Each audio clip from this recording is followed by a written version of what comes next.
maybe we can make a little bit of a move of it. So welcome everybody. My name is Mikko Korea. I'm a professor of design innovation here at Loughborough University in London.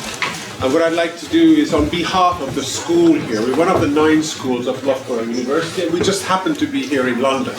We're a small interdisciplinary school, masters and PhDs only. We have around 7 institutes here in different disciplinary issues, and design innovation is one of them.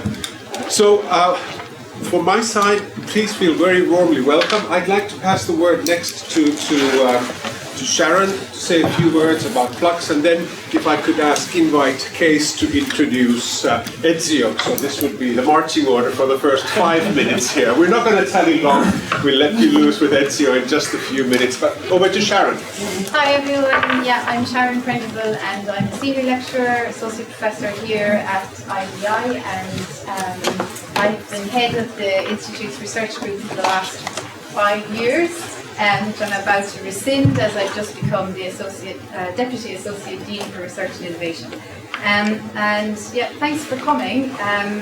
This event is kind of the outcome, I guess, of the work we've been doing within a very young, small institute over the last 4 or 5 years, and our kind of emerging and developing research agenda around critical design research and practice. So our event this evening and tomorrow is conceptualized around this idea of FLUX, picking up on some of the kind of key themes that are being discussed within design research that speak to this kind of concept of mutability, change, through ideas like ontological design and so on and so forth. So we have, obviously we're delighted to have Ezio here this evening, but we also have a program of events tomorrow with some, very inspirational scholars that you would be aware of. So we have Julie Chaganu here, we have Erling Bjorknsen, we have Ramia Mazet, Norcha Maris, and Leslie Ann Noel as well joining us. So I just want to say a special thank you to Anaïs Kautenbrada, our postdoctoral researcher who's working with me on our counter-framing design project, who's done a huge amount of heavy lifting over the last week, and so has Sophie de Klerk, our student coordinator, downstairs, and also Federico Vaz, who has been helping from Nigeria online. There we go. Maybe two maybe minor points. We are recording everything, so let us know if you want to be taken out. We have some scribes at the back of the room who are going to be documenting some themes coming out of the session this evening and during tomorrow's sessions. We've already had a fire alarm today, so hopefully we won't have And when is 30 minutes for the talk? You will make me something. Okay, perfect. Okay, well, my name is Kees de Bond. I'm the Dean of the School of Design and Creative Arts in Loughborough. I'm happy to see so many of my colleagues actually made it all the way come here. Some will also be there tomorrow. I'm also happy to see all the people from the London community. I think it's wonderful for you to come here and to kind of be present at this very special occasion where we now have Ezio here. And I had the privilege of introducing Ezio a few times in my career. First, like 15 years ago in Delft, 7.5 years ago in Hong Kong, and now here in Loughborough. We were kind of contemplating, in 7.5 years from now, where will be the next place where we will invite you. And 7 years is an important biblical. It is. Hence, it's not so 8. We need to think about it already now. The significance of Ezio cannot be described in just a few minutes. It goes back many years, and he has been a thought leader for decades. And I got inspired already way back in time, also because of papers that he wrote in design issues, very much about the early days of sustainability. And then he has taken things further, also much wider internationally. We met many times in China and in other places to kind of have a perspective that is much wider than just Europe think about the world, not just in terms of environmental issues, but also social issues, and then taking that further, responding to what's happening around us and translating that into ideas and views on roles and responsibilities for designers. And I think that captures, the significance of Ezio in only a few words.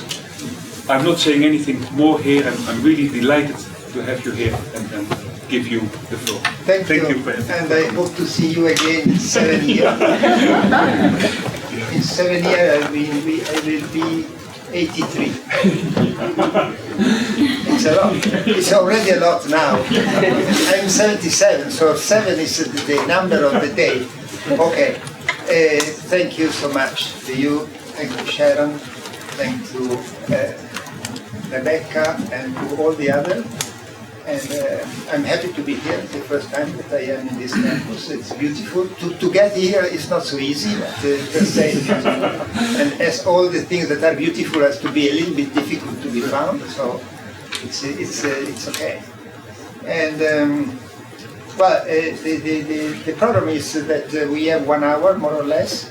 I would like not to talk more than 35-40 minutes. And afterward, I will be very happy to have some conversation. This morning I met some in between you, maybe 9 people. I've been very nasty, and as I had to do, it was my role. And now I invite the same to be nasty. Is correct, nasty? It's too much. Yeah. I am my English expert to help me. My Italian English is not so perfect, so my words sometimes are not perfect. So I'd like to have difficult questions. Yes. Have you understood until now? We can hear even better now. Yeah. No, I really, it's important to be in a relatively not so big group with someone that we know, and also for me to help in improving, so learning something, not only telling a story, but getting a story. So,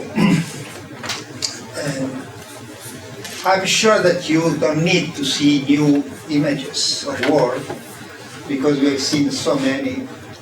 But since the beginning of the last war, we have so many wars in the world, unfortunately, but the one that now is touching Europe, and maybe it's dangerous for many reasons. I cannot start any conversation without saying, look, whatever we can say, we have to consider where we are in this moment. And we have to consider how we can use our capability to build peace.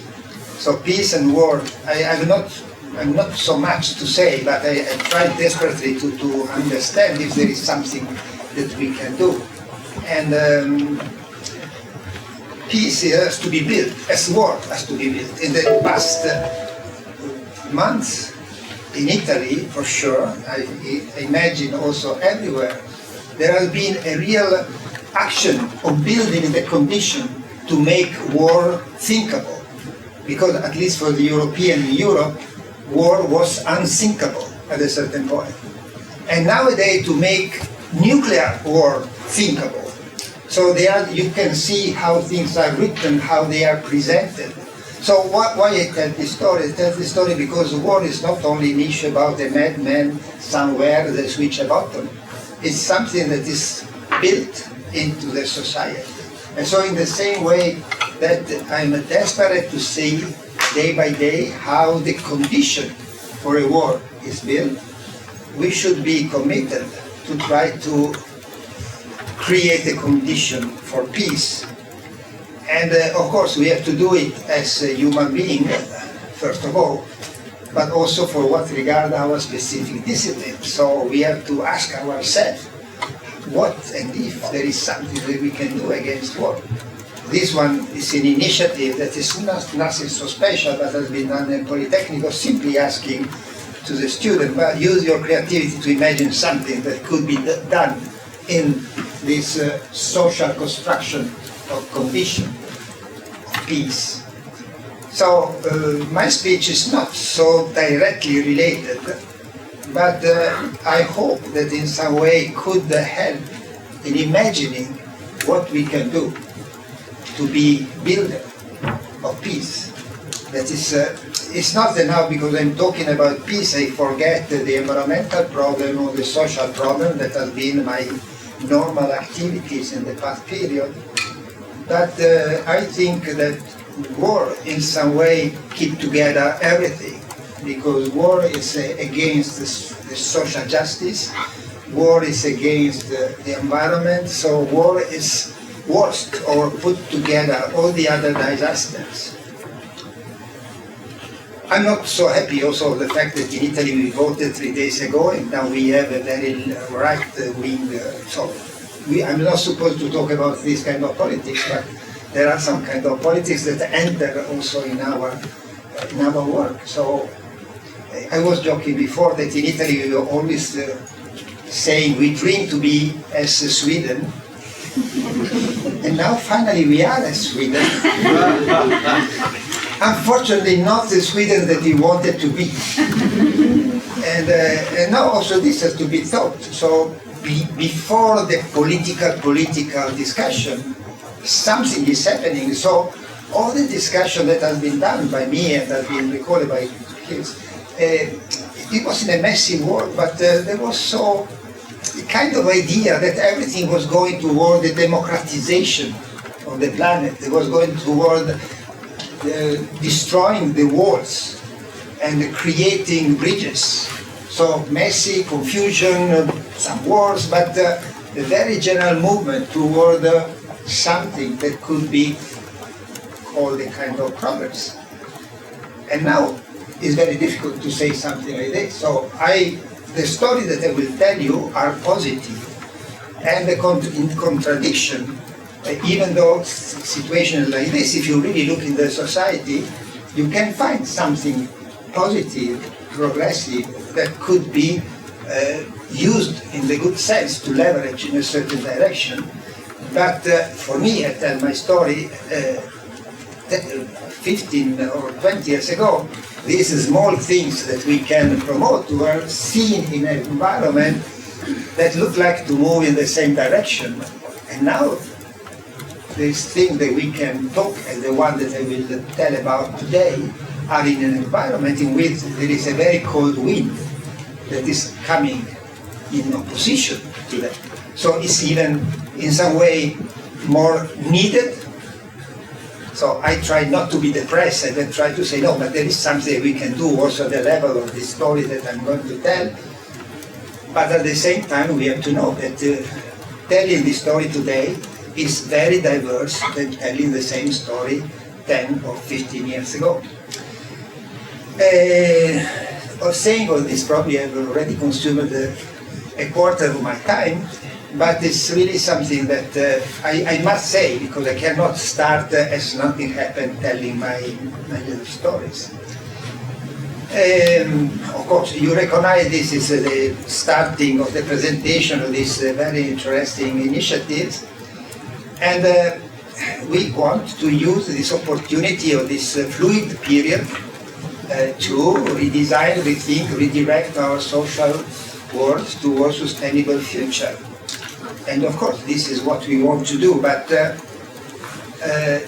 we need vision and values that have to be strong enough to drive us against the wind, that to use the same, so the fluidity of our society nowadays is used much better by the right, if I can use than we, I feel to be not to the left, but let's say progressive. And therefore we have to understand why the vision that we have generated visions in this year. When you arrive to the point of voting, it can appear what happened in Italy. I have to tell you, to the English that are here, that the beginning of the consideration that there is a kind of contradiction in between the small thing that we can do at the level of social innovation and the very general story has been when I started to talk about social innovation 10 years ago, and the UK was a kind of Hollywood. on social innovation. A lot of things that I know now I've learned through the Young Foundation, the Nesta Foundation, many things that happened here. Hillary Cotton, so many things happening. So for me, the place where the most interesting social thing was happening where in that moment was in UK.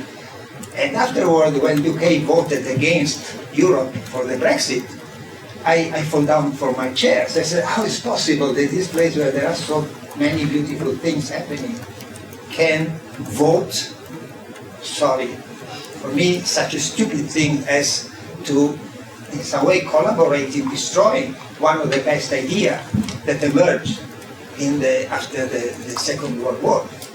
So we need a desperately strong vision capable to go beyond what we have done until now. Because there is something that is not simply slowly grow with our ideas, but some systemic change in the vision has to happen. And now I really, some way, make a very super schematic view. So sorry, the PhD students that are very sophisticated, maybe they could say yes, but but this is for the sake of a certain clarity. I will, and adopting a Western point of view, because I cannot escape from my Western point of view. So adopting a Western point of view and simplifying the reality, I see the clash in between two big, strong visions for what regard the vision that can help design to be oriented. There is the mainstream that is in continuity with some idea of the Western modernity, that for what regard we always talk, we have to have a human-centered design, so being seen as an important move to say, okay, design what we do the human-centered design. But afterward, it's what kind of human? So when you say human, what is the human that is at the center of your design? And simplifying, we say that the idea of the human was a kind of economical human in terms of its own energy and attention. That is a human mainly selfish, alone, lazy. The less they can do, the better it is. And okay, thinking for me and not for the other, and being an individual. Per se, I am selfish also, I am lazy also, and sometimes I'm an individual. But it's different to say that the human being there is also this component, and to build an overall machine that help people or push people in this direction, which is one of the directions that we have. And in my view, this has been okay. And so, translating that vision of the human toward the human-centered design would be to design to free individuals, so people considered as individuals, from all the possible physical and social constraints, and from the fatigue of care. And for me, at the basis of the environmental crisis and also the social crisis, there is this vision, the vision that all the technology is a huge super machine that is to help us forget the limits, forget the social limits, the social constraints, and so to be alone, because if you're alone you are more free, and the physical limits of the environment. And this is, in my view, the basis of the ecological and social crisis. And the same thing, if we wanted to care, and we'll come back on the notion of care in a while, but in any case, care is also a kind of attention, time, energy, it's called the fatigue of care. And to eliminate the fatigue of care, you arrive to the careless society. And many people was discussing how our society moving toward modernity generated a society where people do not have this kind of interaction that is called care. As opposed to this one, we have, luckily, in between all the disasters that I was saying at the beginning, also an emerging vision that is in some way in discontinuity with what I said before, And they said, well, but the human beings are not only selfish, individual, and lazy, but human being potentially could also be very sensitive for the others, could like to be active, and to be capable to collaborate. Again, I'm not so naive to think that the human being can be only this. I only say that in the complexity of our way of being, we can be the both. And the system and the context in which we are can be in some way built to make more favorable, to be more favorable for one or the other way of being and doing. So you have understood, I think, where I want to go. So,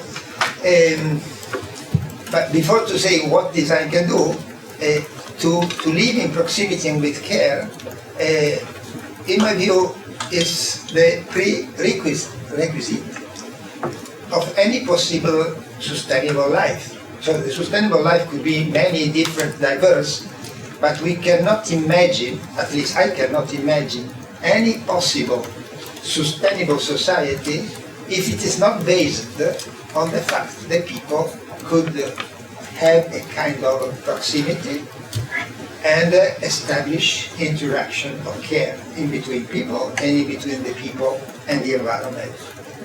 And therefore, what we have to do is a human-centered design that in this case is not anymore so human, because care is not care only for the people, but it's also care for the environment, is to imagine, to offer possibilities for people to live in proximity and with care. And if you want, this is the message. Afterward, now I will try to make it a little bit more solid. But for me, it's not that this is a kind of magic formula that solves all the problem, but give a direction. So we have to use our capability, the organizational capability, the technology that we have to help two people to be where they are, but to have the possibility to be topologically near, in touch, and establishing interaction, that interaction or care. Care, well, there have been several very interesting books and talking about care, and in the last 10 years there have been a lot of people, maybe women, discussing, and I've learned, I hope that I've learned a lot from them. For sure, care is a process that is an open-ended process. So care as opposed to cure. So it's not that I have to solve one problem. It's a kind of a relationship that lasts in time. And there can be a kind of interaction in between two people and the environment. And this is a kind of interaction that asks for time. So discussing about care is discussing about the time that is needed, attention, and time and attention are what in the so-called modern society have been considered the most limited resources. It appears that we don't have time and we cannot have attention. So this is really drastically different, because you have to build, to create conditions in which the people can take the time that is needed for having care and the attention to something that is specific. And this is why it involves some effort. It's not for free. It asks you something. And also I would say, you cannot make it a machine. It cannot be industrialized. Somebody says, and I agree, care is a craftsman. So you have the same kind of attitude in the craftsmanship. You cannot make it automatically. I will not say that you cannot use some digital device to help, but all the digital devices to be used to help people at a certain moment to be there, facing something or somebody, and taking the time that is necessary, and the attention that is necessary to do it. And already for what I said, care asks for proximity. So we have not only been the careless society, but we've been the society in which technology and organizational capability has been developed to permit people to live, even though they are very detached, many different places. So this has been the goal. You can live in London and work in on the side of the canal, and you can organize it, you have your friend everywhere in the world, and this has been seen as the modernity, so detaching people and functions. But care asks to be nearby. I can have friends wherever in the world, but if I need somebody that helps me in the moment in which I have a difficulty, that brings a cup of milk when I need it, you have to be there. I can have hundreds of friends in New Zealand, but if they are not near to me, they cannot help me in that moment. And all the story about what happened now with the COVID and the pandemic, all the story was already said before, but they become at once very clear that you need this kind of presence to offer care. And this has been for me a very interesting point, because in connecting care, that for me is the main pillar of the story, with proximity, that is the second pillar of the story. And it's very interesting, at least in my interpretation for designer, because proximity definition is a topological condition to be close in space. But proximity, in all the languages that I know, the one I've asked, is also the relational condition to be nearby. So it creates the possibility to design something, because we cannot design good relationships, but we can design the proximity that generate the condition to have interaction of care, the relational proximity that can generate care. So it's connecting care with proximity permit to find the way in which we can really design something that makes something else not sure, but possible and probable. Because if you don't have proximity, you cannot have care. And if you design for proximity, you cannot assure care, but you create conditions in which care becomes possible. And if you design well, it could also design probable. Not sure, but probable. It's not sure because in any case, it's an issue about human being. And so the human being can decide that I don't want to care for this other, even if I met him or her every day twice. So for me, my personal discovery of how much is important proximity is because I try to explain shortly, but why for me proximity is so important as precondition of care. That is the core, as I say, the pillar of any possible social, psychological, and environmental sustainability. So going back, when we say FLUX design, dialogue, different, these are things that have to happen, but to make what? Probably there is not only my suggestion, but my suggestion is to make what? To design for proximity and care that are content. It's not a methodological issue, it's something that I want to get. Sufficiently large, it could be obtained in many different ways, but proximity means, what I said before, to rediscover the topology, rediscover the importance of our body in the space and how our bodies in the space are distributed. And care is a special issue, a special interaction in which you really give attention to somebody else. So going back to this image, you remember the 30 minutes, eh? Yeah. This image, I say, okay, but where we can extract this vision? Okay, this is the vision. We can try to do something to put the people in the condition to live with proximity, in proximity and with care. But where it comes from? And here, I'm sure that you can find also other sources. And here comes my personal journey in relation to this. And for me, it comes from social innovation. Because the social innovation that we talk about is something that started, because social innovation always existed. But for who is not working on this subject, that to be said that when we say social innovation, in a conversation like this, as I'm doing now, we intend a very special kind of social innovation that started more or less at the beginning of this century, and that was people trying to find a way to live better in a collaborative way. So people that was breaking the stereotype of being lazy, individualistic, etc., and said, you know what, if we live together,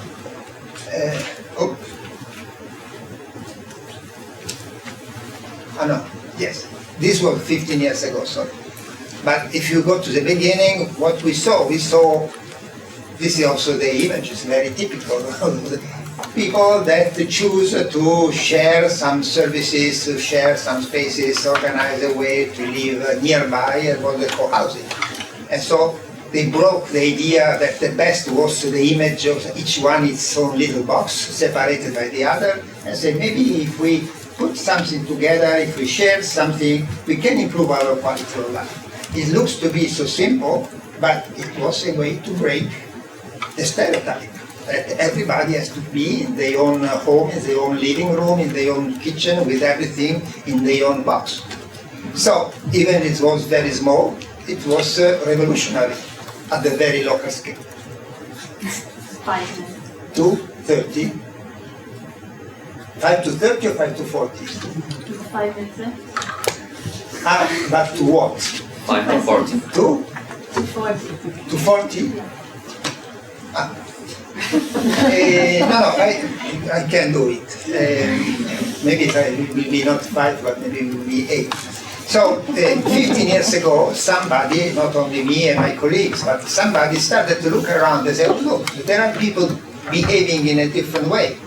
And I spent some time to talk about the co-housing, but there was the circle of care, people with the same problem going together, trying to help each other, people that decide to do something together for the environment, the new food network. They told the story about the farmer market, the food co-op. At a certain moment arrived the maker movement and the idea that the manufacturing could be done also in a technological way, but nearby to your home. So practically every area of daily life has seen several new ideas that appear. And we started to say why they are so interesting. And making research on this, because it was a molecular grassroots initiative that had, in their diversity, they had something in common. And like what I said before, that as opposed to the mainstream idea, there was people that tried to solve the problem of the everyday life in a collaborative way. And so this was, in some way, a change of the system at a very local scale. Okay, I already said that. And each one of these issues, they could be related to care, medical care, or food, or whatever, generate a group of interest. Then we can see a kind of micro-community based on the project that was trying, in some way, was regenerating the social fabric. So the value of this story was not only that there was a group of people that solved their own problems, instead of alone, they solved it together, but in the moment in which they started to behave in this way, they generated A, the vision that it was possible also to face the problem in a different way, and B, that to start to rewave a society that was careless, a society of individuals, and so on and so forth. So, but this was 15 years ago. Now, if you move today, what is happening? I call it this social innovation, it's maturity, so I have to be a little bit short, but at least to go to the core of my story. We saw that there have been, the good thing of calling social innovation, not only call it good practices, is that the notion of innovation includes the idea that there is a journey, that there is a beginning, a consolidation, and more consolidation, etc. So we can say social innovation, but afterward we have to say if what we are observing is really at the beginning of a certain moment. So in this case, what is a show until now has been the beginning. We call them creating communities. So people doing this in a totally autonomous way. 15 years later, some of this idea failed, or not failed, died. That's every human thing can die. Some of them turned toward the new capitalistic economy. I will not talk about that, but some of the monsters that we have around, from Airbnb to Amazon to Uber, at the beginning were social innovation done by, not them, but the idea was a group of people trying to make something, exchanging something, or using the room that you have in your, so something that was defined as that kind of social innovation. So some die, some become something else, but some have been capable to consolidate in time, and at the same time to change, to become more mature. And the maturity is in some way, in my wording, to reduce the charge, the degree of heroism that is needed to make it. So the first one, you have to be really a kind of social hero to make it happen. Afterward, you can create conditions that try to maintain the quality, but making them much more accessible, much more, with more possibility to last in time.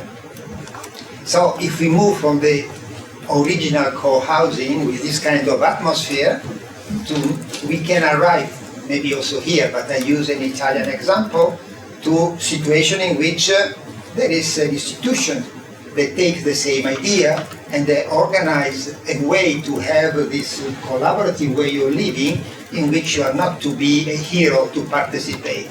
You are one of those that participate and you have something to do, but it's not necessary to be the one that is capable to organize everything by yourself. And so there is a place, if you go now, the case that I'm showing you has already 10 years, so it's not only an idea, it's something that has been proven also in time. You find a community, you find several things that are interesting to have a good life, a play group of kids, a community garden, entertainment area, food co-op, workshop, cultural activity, to link this group of people with the neighborhood around, and we can ask how it works. So what makes this possible that was not possible in the past? And what makes it possible is that what I show you are some events, but under this event you have an enabling system. So something has been designed to make it possible, and what has been designed are some common space, a digital platform, a design tool, and especially a team of designers that co-designed with the people what had to be done. And they help people, as many of you know, because it is quite well known, help people to be capable to design what they really wanted, because it's not so obvious. So this experience brings us to expert design. I call expert design the one that are really the designers as you. Is to enable people to collaborate, taking care of each other and of the environment, as has been done, for instance, in this case, generating what we have seen.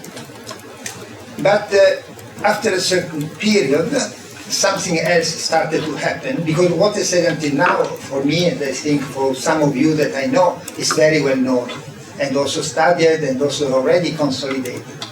But in the last maybe 5 years, it appeared evident there was also another change that emerged from the original constellation of small group of people. There was some institutions started to recognize that those people was doing something that was very interesting for everybody, for the society as a whole, for the public good.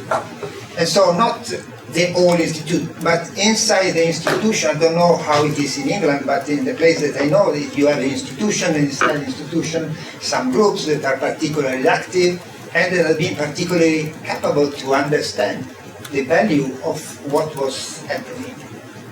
And I will give you one example that is one of the examples in which I'm working in this moment. That is, we have had for 15 years many, everywhere in different levels, but everywhere, a constellation of urban social innovation in the cities. So the one that I showed you before. But these were constellations. So here, there, and you can look at them and they have the panorama, so many. But the city was still the same. The story telling of the city was still the same, even though there have been those very interesting initiatives happening. But since 2 or 3 years, it became a kind of buzzword to talk about the city. I call it the city of proximity. More frequently, it's called the 50-minute city. And this is not anymore one idea, it's a vision of the overall city that is different from before. That it was not the city of the zoning was not the city of the 50 minutes, it was the city of inefficiency done, building situation that in the name of the effectiveness had to concentrate the different functions. So the city of proximity is an idea of a city in which you distribute functions in a hopefully homogeneous way. And the good, now I really to accelerate, the good of the city of proximity is a vision. It's a vision that is good for the environment because it reduces the transport, the pollution, give more time to the people. It's good for the reason that I said, because the people have more possibility to meet. If you remember what I said, to have care you need proximity. So it generates system of proximity that are the background of what can generate possibility of care. It is also an infrastructure to circular economy, so it could be also a way to imagine a deeply ecological, sustainable city, because you can imagine to reorganize everything in cellulose of circular economy. And in any case, the reason why I show it now is that we move from a constellation of very interesting cases toward a vision that at the same time give a framework to all them and also give the opportunities for more to develop. And I could take the example of Paris, I could take also some other example, but the mayor of Paris has been elected 3 years ago on this Ville de Quart d'Heure, the 15-minute city, and there is a description what will happen. There is this reorganization of the overall city, from safety and sanitation to the role of the school as a center for social activities, to create some place, some kiosk. There was a kind of detached part of the city offices, to how to regenerate the proximity shops that are dying, and so what can be done to regenerate this economy of the proximity in the shops, to transform the libraries in places that could be not only giving books but many other things. And all this together, each one of them has to be redesigned as a collaborative service that make it possible in this distributed way to become the basis for some collaborative activity.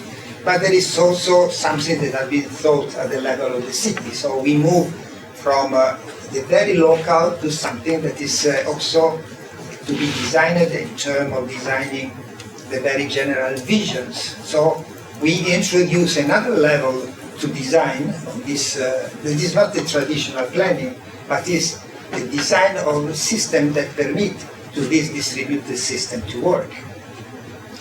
And therefore, our interlocutor could become also the city maker. And I want only before finishing, I will say that what we are learning from this social innovation, I took the example of the city, but to give you the idea that even though in the very difficult general situation, there is not only the city, because for instance, more or less everywhere in Europe, when we talk of welfare, we talk now about community welfare. And talking about community welfare means having seen all the situation in which people help each other to redesign the welfare system, not only a kind of services to the client, but something that involves the community in what could be the help of everybody in that place. We can move from having small places with somebody inventing something with food, with new food networks, we could move from a small fab lab the makers to rethink what could be a manufacturing in the city. So in Milano we have a project that's called Milano Manifattura that is trying to integrate many different craftsmen on one side and digital craftsmen, and to see a different way of imagining the economy. So I want only to say that we are not talking now anymore simply of very meaningful but very small example, but we have the possibility to see entire part of our societies that are changing, and some new vision are emerging. And of course, there are, for the design expert, the possibility to imagine how to work. Always, in my view, to help people to be active, to collaborate and to care, but also at different possible scale. Thank you. And this is a little bit of advertisement if somebody wants to know more.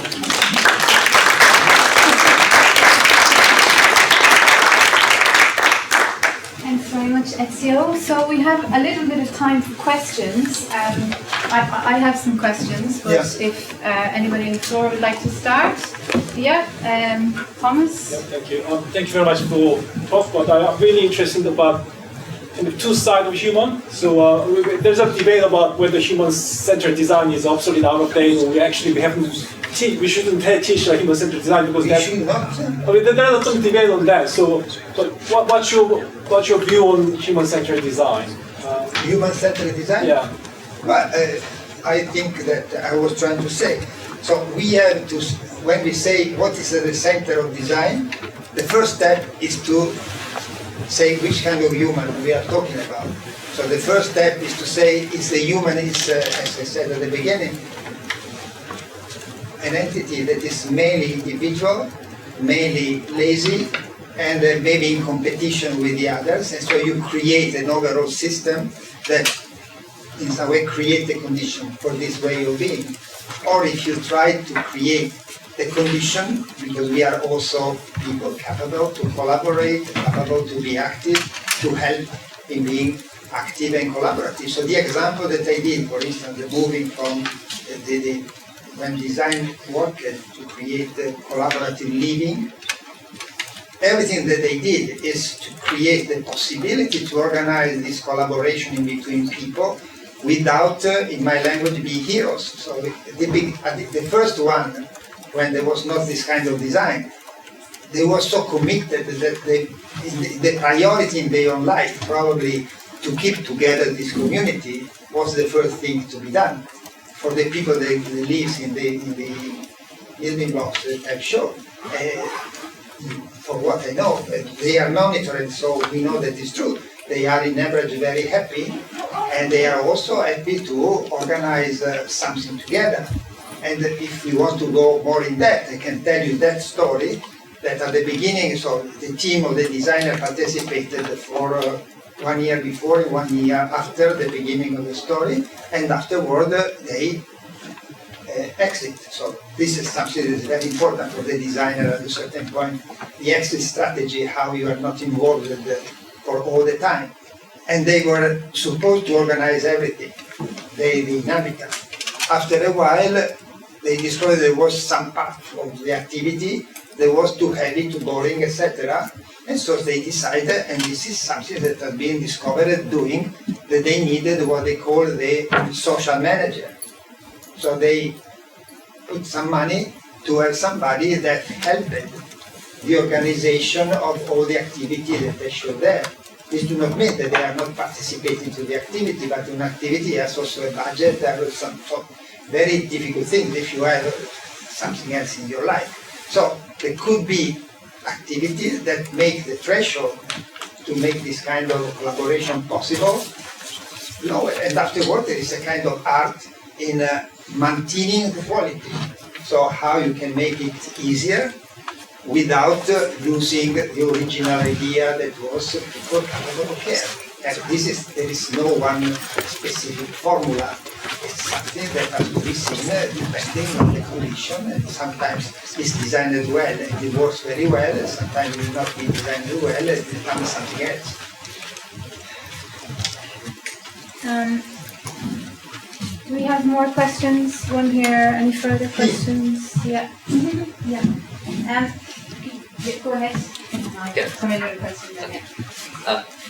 So what do you think about the municipal or governmental structures then? Because they were originally built for communities to live together, and all these services like markets, garbage collection, kids caring, all these things are kind of, I mean, they have their similar structures in municipalities and governments in cities as well, right? So if we are proposing this type of a proximity-based, community-induced social system, are the ultimate aim is then the dissolution of these structures or systems that we have in place?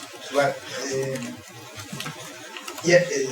yes, no, because it's a change in the role. So I give you an answer that is what is seen until now, and afterward I can put a derivative mark that maybe you can find it more near to what you said. So everybody that is working in this way, I suppose also here, but I talk for the one that I know better, and I know better some cities in Italy, some in Barcelona, because I worked there for a while. He said you have to move from the traditional governance. So there is a notion of public. The public, everything that is public is managed by a state, the city, or whatever, and you have a governance that is from the top to the down. And the tendency has been to deal with this in a very effective way, because the money is not so much, and so there is a logic of effectiveness. The issue is that the logic of effectiveness, the more and more they penetrated in the, for instance, if we talk about the city creates the careless city, because the effectiveness of the system becomes systems that are less capable to have care, if care we intend also something that is human, proximity, etc. And therefore, in what has been missing, something else started to happen. And they introduced, but I'm sure that you know, everybody knows, there is not only the private and the public, but there is the private, the public, and the common goods and the commons. So in some way, all these cases are generating commons. As a matter of fact, one of the places that I know very well, and they are the best in this area, is Bologna. And Bologna, already 10 years ago, started this discussion about the new commons, the city of the commons. And therefore, the first idea, the first answer that I could say, no, the role of the state, of the city, the region, the institutions, is not to be simply the one that look from outside and decide what has to be done, but the one that look to the possibility and help the people also to help themselves. So it's called the collaborative governance. So the governance that keep in account of the possibility that the people have to do. Now, why we are going in this direction? We are going in this direction for several reasons. One of the reasons is that some problems cannot be solved in the traditional way. For instance, if you take the elderly people, when the number of elderly people become bigger than the number of young people, there is no traditional service intended as somebody that delivers the service, somebody that is served, that can follow all the questions that can come from those that are defined as elderly. And therefore, what is needed is to recognize that the elderly are very diverse, that the elderly can also be active, and the elderly can like to be active, and in some way to create some form of collaborative way that include the service in they consider as is claimed, they consider the elderly not only part of the problem, but also part of the solution. But as in the example that I said, to have that in the case the elderly, part of the solution is not that the state has to disappear. The state has to be there. And one of the big misunderstandings, I'm following what happened when there was the right party here, the Tories, that was saying the big society. I don't know, the young people maybe do not remember, but they say, okay, this is fantastic, the society is capable to do everything so the state can disappear. But this did not work because you can have a better service, but you need to have a participation of the state in a different way. The problem is, I will give only the title, because maybe we can listen to some other question. And it's where we are, also me, my small possibility are struggling now, is that in any case the model of change based on the commons is fundamental, in my view. It's not, I said, but you cannot imagine that the overall society is changed on the basis of the commons, of this kind of commons. Why? Because this way of working, and also the institution that help, as we do, each one in Italy called the Patto con i cittadini, the pact with the citizens. So there are also some norms that say how, if there are somebody that want to do something, how the city can behave in relation to them in the new normative. That is one of the most advanced things that happen in Italy on this field. But if you look to the plan of Bologna or other cities that are very developed, this kind of social innovation do not happen in the places that are the poorest. Because to be active, even though not necessarily heroes, but to be active, you have to have some, in any case, some energy, some attention, etc. So the ones that are really, really poor and neglected, etc., do not have the energy to do it.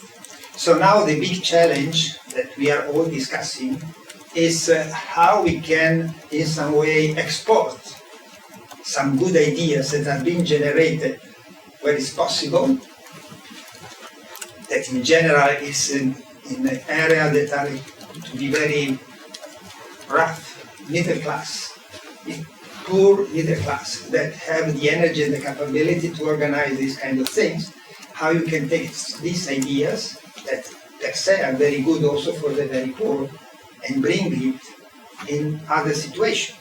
But this is an interrogative mark how to do it, because as you can imagine, it's not simple. It was clear? Sufficiently? So I have one question, and then Alison has a question also. I was recently reading the work of Sophie Lewis. She's a feminist theorist that's recently published a book called Abolish the Family. And in it she talks about how the kind of emergence of the discourse of care across the disciplines is often presented as this kind of unalloyed good that we just simply need more of. That is delinked from, I guess, patriarchy, and we don't think about, like, how would you respond, I suppose, to enforced care relations, and you know, what would undesigning mean in relation to problematic concepts of care? But seen by the feministic point of view? Yeah. No. First of all the reflection of care arriving to the kind of equal care, equal proximity, come from a feminist discussion. In particular, that one comes from Maria Puig della Bella Casa. The idea that care is by definition in touch. You have to touch the other, so you cannot have care if there is no body in touch, one with the other one. So, what I present is on the basis largely based on some thoughts that come from that. And of course, when you move from telling a general story, and also those researchers say that care is important. But of course, when you move to the practice, care is mainly an issue done, the work of care is mainly done by women. So you have a problem in the problem. So in the moment in which you promote conditions to regenerate care relationship, if you don't do anything else, you simply you risk to bring new work and new fatigue on the shoulder of women, or the family, or the ones that are the nurses, etc., etc. But the fact that this could be a risk do not mean that we do not need to regenerate condition of care, because the other possibility, the one to have the very normal service organized in terms of effectiveness, so the typical hospital, the typical big service, in any case, very quick, very normally, is based on women, treated in a very bad way. And so it's not that the other one is a solution. You don't have on one side a typical service that is very fair for women, and the other one you have a care-based service that could be based on women, but the both can also be based on. There is another discussion to be done. How I know, for instance, on this point, they are very, in my view, strong in Barcelona, in which there is a discussion very near to this of the city of proximity, for the socialists called in Villavella in Catalan, that means the village of proximity, and they are working on how to redesign the overall service and including everyone that gives services, from the ones that are formally given services, the one that, I don't know how you say in English, the woman, normally woman, in Italy we say badante, the one that take care of the elderly, for instance, they in any case are professional, and the one that take care in the family, and try to create a group of meeting and try to see what are the problems to help each other, and at the same time considering that they are 90% women and how this can be changed. It was an answer?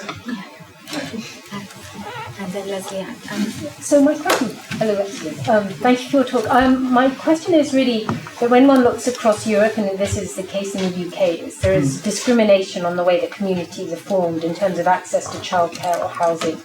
And these can be done in very subtle and invisible ways, but actually they can expose that it keeps certain communities in a way that is also excluding others. So how, in terms of your livable proximity, do we avoid or ensure that actually everybody has access and is treated equally? Because we see across Europe that in Sweden people are discriminated through housing. We know that landlords in this country will not allow people with certain surnames access to housing. So how do you actually, in the livable proximity, address these inequalities which are part of systems?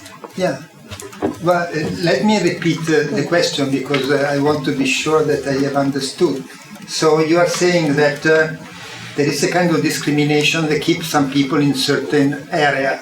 So if we promote proximity, if you will, like this, without any other comments, we say, okay, you are living in a ghetto and you are in some way jailed in your ghetto, you cannot get out. But what it also means that people living in what one might see as a ghetto is a community in itself that has a sharing and a collaborative way of working that may not just fit with another model. Yeah. So that there are some other dimensions to it in terms of judgments. Yeah. So. You are right, and this is an observation that has been done by, not only by you, but several times. There is no one ballot that can solve all the problems. So we have to see try to see what is the hierarchy of problem one with the other one. In my view, to rebuild the topological conditions that the people can have a network of proximity in which you met more frequently the other people, and in which you can find, if you want, what you need, comes before the risk that you are saying. Because if it is not like this, it's very bad both for the environment and for the possibility to rebuild a social fabric. Of course, once that you start thinking that the overall territory, because this is talk about the city, but could be also outside the city, should help to create a condition of mutual care on the basis of the fact that have also this physical proximity. Of course, you have to avoid the risk of having ghettos and separation, etc., etc. And this has to be done, and it should be done in any case. So one of the elements of the system of the livable proximity is that in the proximity, as in every if you consider proximity as a kind of ecosystem, the ecosystem is good when it's rich, when it's diversified. So you have to have there a variety, not only of functions, but also of the human, kind of human that live together. And therefore it should be the role of the public in some way to control that some place will not become homogeneous by the point of view of people. For instance, you can see the problem, because everything is there are problems. The problem of all this story that I'm doing can be seen by the point of view that is very serious. So there are some people that are more or less jailed in some neighborhood and they cannot escape. So maybe this story can create even more walls. There is also the vice versa, that if you improve the quality in one neighborhood, you have the process of gentrification. And this is what is happening in Milano, is what is happening in Barcelona a lot. At the point in Barcelona, they have also had to change in some way the overall strategy. So I can tell you the story later if you want. But again, it's not the problem per se, it's the way in which you treat it. Because it's clear that if in Barcelona I make an experiment, and the experiment is successful, and it creates an environment, Sant'Antonio in the case, that is very good and lively, etc., but around it is not like this. The difference, the gap in between this place and the other is such that it becomes attractor of the people that permit and want to go to live there, and you start a process of gentrification. The issue is to be capable to avoid that this happen and how it can happen. In the case of Barcelona, I don't go on now, but they change they maintain some element, but they change the strategy. But the core of the strategy should be to maintain the mixité, the diversity. So if the city has the money, or has to create a condition that there is a different kind of housing, so to have social housing in every place, to maintain the local shops. So to do something that permit to avoid, in my case, in the case that I do now, the gentrification, or in the case that you said, if we talk about proximity, and normally we talk mainly about the small networks, the network of proximity, but the city is done also of long chains.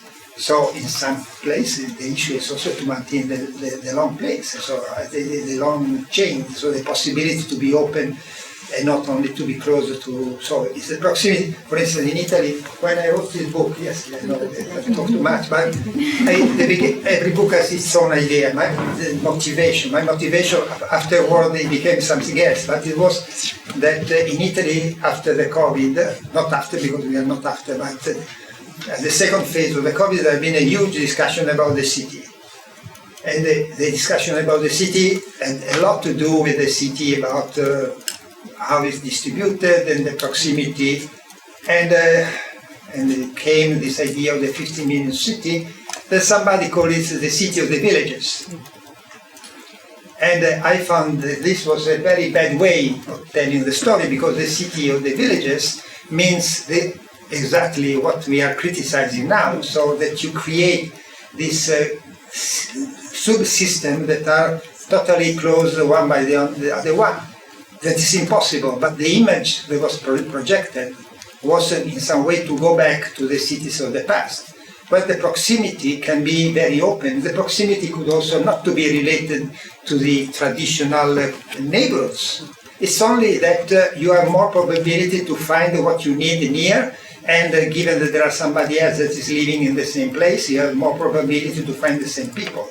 And afterward, if this is corresponding to a traditional neighborhood or not, this is another story. And the way in which you combine the relationship that you have at the proximity and the relation that you can have on the long distance is another story. You have the right also to have a relationship at the long distance. Okay. The problem is at the moment you have not the right to be the relation in proximity, because they do not exist.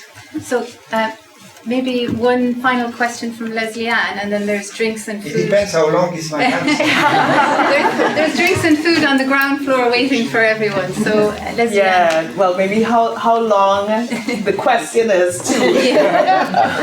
Because I have a lot of questions, and I'm trying to figure out which one to ask. But I want to go back to what you were saying about the poor people maybe not being able to mobilize to do the social innovation. And in my mind, that kind of sparked a few questions, and one, I was thinking that traditionally, a lot of us, I don't know who us is, we think that the care structures in poorer neighborhoods might be stronger. So I wonder then if it is that there's more support that is needed for these people to be able to move, formalize maybe some of the work that they're doing. But then the other question that I want to ask, and you could respond to both or none or what, is about social innovation in general. Are we sometimes just kind of giving governments a pass, by jumping in and doing the work that organizations, cities, governments really need to be doing to provide just the basic level of citizenship that people need? That's a question that I used to work in New Orleans, and that's a question that we used to deal with all the time. If we're talking about social innovation, are we kind of getting in the way of just the basic citizenship needs of people? Well, I will try to be short. I will be happy if you stay here to continue the conversation, because when I said at the beginning that I need difficult questions, and difficult questions seen maybe also by different point of view is fundamental for me. I am, the story that I told, I tell it, but it's what people as me write books and write articles, etc., talk about social innovation. We talk about these things. And these things happen in certain conditions, not only in Italy, also in China, but when you have a middle class, a little bit impoverita, come si dice? No. Impoverished, thank you. I have my Italian friends, translation. Impoverished, that have a need to improve the quality of their own life, a certain condition of life, and they try to find the solutions. And the critical says social innovation is for white middle class, so it's not interesting. I disagree, because innovation happens where it can happen. So if you don't have energy, if you don't have time, it's terrible, but you don't. So you do not invent anything. Therefore, we have observed in these 20 years, 15 years, something that started from somewhere. Not so much geographically, but sociologically. And now the last question, when I asked it to him, is how this idea, so until now we have learned what the institution can do to help the one that have the energy to do things. But if you make the map of this best city, as I said before, the density of these initiatives are not in the part that are the poorer, but in other parts. If we want to say, but it could be possible to bring in other parts, I was having a conversation with her this morning, it could not be exactly the same. And it could not be exactly the same for many reasons. Afterwards, somebody can say, yes, but in some of those poor or more marginal, maybe the people have already some kind of organization, and it could be interesting to see what is this traditional organization, or these organizations they have for tradition or for other reason, can be included in a collaborative governance 2.0. The one that I described until now is collaborative governance 1.0. So something happened and some institutions started to be capable to interact. So instead of say, no, we are not interested, say, oh no, you are very interesting, how we can do something together with those that have been capable to move, to act, to make something happen positively in this way. The issue is how the institutions that should spread some result everywhere could help a process that make it something similar possible also in other places. But for sure the way in which this will happen will not be the photocopy of the others, because the conditions are different, the ideas are different, the relationship with the state or the government is different, etc., etc. So I don't know if I answered at least a part of your question, but this is what I'm capable to say in short in this moment. And maybe we can continue afterwards. Great, thank you so much, Ezio.